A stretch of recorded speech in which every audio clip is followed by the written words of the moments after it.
yeah, I'm about to try my hardest not to body shame, but why the she go do that?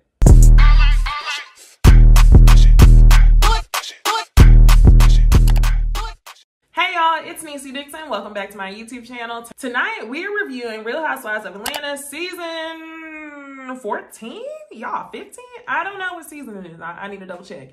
Episode 1, the premiere of Real Housewives of Atlanta. So the episode starts off and it's great how they address what's going on in the world. First thing they address is the pandemic, obviously. They're wearing masks, they're showing them getting ready for their interviews, and they're breaking the fourth wall. And then they also talk about Black Lives Matter. This is going to be Porsha's ongoing theme this season, but it's definitely something that's affecting all the women's day-to-day life. So I'm glad that production addressed that. They call out George Floyd. They also talk about Breonna Taylor and her life, and all this stuff needs to be addressed, knowing that this is an all-black cast and that you have Porsha Luther King, or Porsha X, fighting a good fight. So shout out to y'all for doing that. My favorite outfit from the interviews, I will say, is definitely Porsha.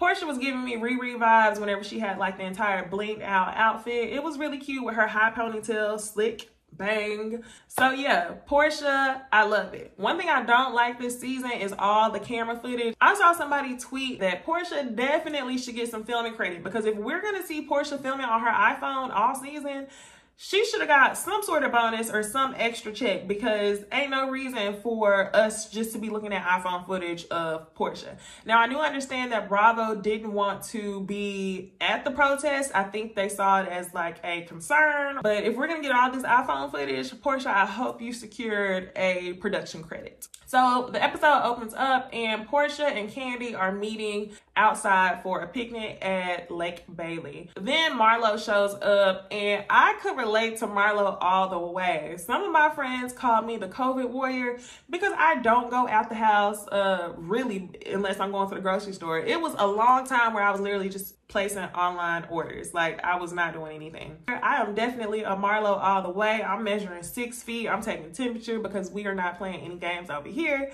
So that was real funny, and it was nice to see Marlo on the screen with somebody other than Nene. So the girls start talking about Porsha, and Kandi was the one who called her Porsha Luther King. And they start showing Porsha's clips of her protesting in Louisville, Kentucky. And then they also start talking about Kenya and how Kenya kind of fell into, Cynthia didn't want to call it a depression, but she's definitely been affected by this quarantine. All the ladies have agreed that they have collectively gained quarantine weight. You can see it. That's why Cynthia's chops was looking so large. And yeah, you can see it. Kandi looking real thick. And Kenya has probably gained the most weight, 30 pounds. And I'm not about to body shame these ladies. I don't know what they've been through during quarantine, but it's clear this is like probably the first season that they came out here unprepared, because they probably didn't know if they were going to film, when they were going to film. So they were just sitting there eating away. And then, you know, people are in the house. It's like, what do? You eat. So next we get into a scene with Kenya, and Kenya is in the car and she's on her way to go see an attorney. Y'all know this isn't the first time that she went to go see an attorney. I think last season she went and saw one, and that's when she told us that she didn't have a prenup, which was a mistake. And she's talking about what the current status of her relationship is with Mark. She explains to her attorney that they went down there to New York during the pandemic, y'all, which was probably crazy. It was crazy to me. Y'all went down there during the pandemic to see Mark rather than Mark coming to see you and his child. He hadn't seen them for 5 months, and then he started some mess with Kenya. Kenya says that the way he talks to her is borderline abusive, and I could definitely see that, because the way that he freely disrespects her on camera for the world to see on national TV, ain't no telling how he's talking to her at home. So Kenya, that's definitely something that you should have left a long time ago.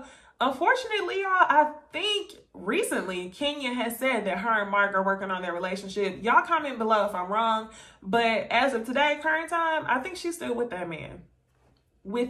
So in the confessional, someone asked Kenya, what is Mark's relationship like with his other children?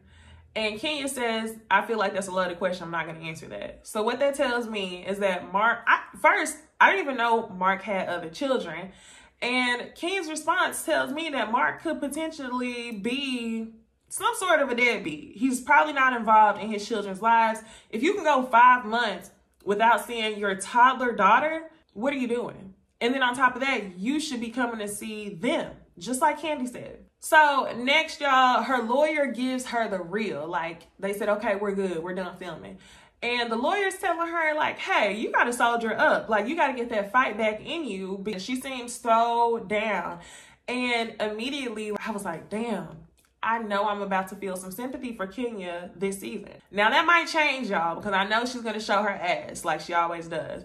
But initially, I was like, wow, I think I might really feel for Kenya. Next, we get into Porsha. Porsha talks about her grandfather and how he fought with Martin Luther King Jr. Now, y'all, like Kandi said in the beginning of the episode, Porsha has come a long way. Y'all remember whenever they were talking about the Underground Railroad, Porsha was talking about, well, how's the train supposed to have to be an opening for the train? So Porsha went from that to leading and going to jail for Black Lives Matter and Breonna Taylor protests. So we love to see the growth. But y'all know Bravo was not going to let Porsha make it without showing that clip of her talking about the Underground Railroad. I love that this is Porsha's story this season. However, I'm not feeling the camera video footage. I really wish that they would have just sent production out there with her. I think it's a necessary story that we're going to see, and it's very bold of Porsha to dedicate her season to telling the story on national TV. Love it. Next, we get Kandi and her family, and y'all, I did not want to address this shit, but Riley done got her nose chopped the fuck up, and she wasn't even 18, so Kandi paid for the shit. Why? I really wish Riley went without the nose. She had a pretty nose before. Matched her face, matched her body. This one is very turned up. And yeah, I'm about to try my hardest not to body shame, but why the fuck she go do that? And again, here comes Kandi with this tired ass storyline talking about Riley's dad, Block, and her baby daddy and the child support. Now they're bringing it up again because Riley is getting ready to go to college at NYU, and Riley feels that, you know, if her mom's saying it's expensive, then her dad needs to come out of pocket and pay for it. So Kandi talks about reaching out to Block a couple months ago, and he owes her $100,000 in child support. And whenever Kandi approached him on it, he told her that she was acting like a broke bitch. Todd broke his neck like, excuse me, like a what? It sounded like she had never told Todd that, probably because she knew Todd would have turned up with his little bitty self.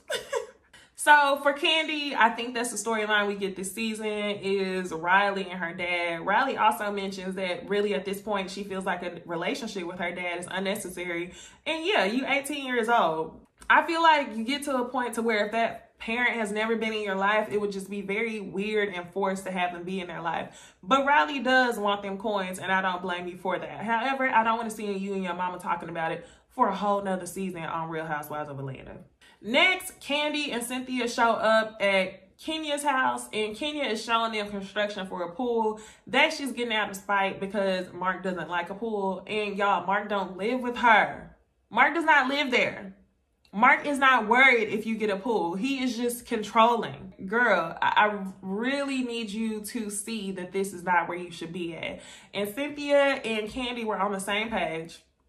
Kenya tells him the story about them going to go see him, and him, you know, just really starting to mess with Kenya. Kenya feels like she's taking the brunt of things. She's saying that his businesses aren't doing well. And every season since they've been together, it seems that Kenya has made some sort of an excuse for this man for talking down to her or simply not being shit. So it's nice to see the latest. It seems like they're having a genuine friendship. I definitely wouldn't call this an alliance like Nene was saying in the previous season.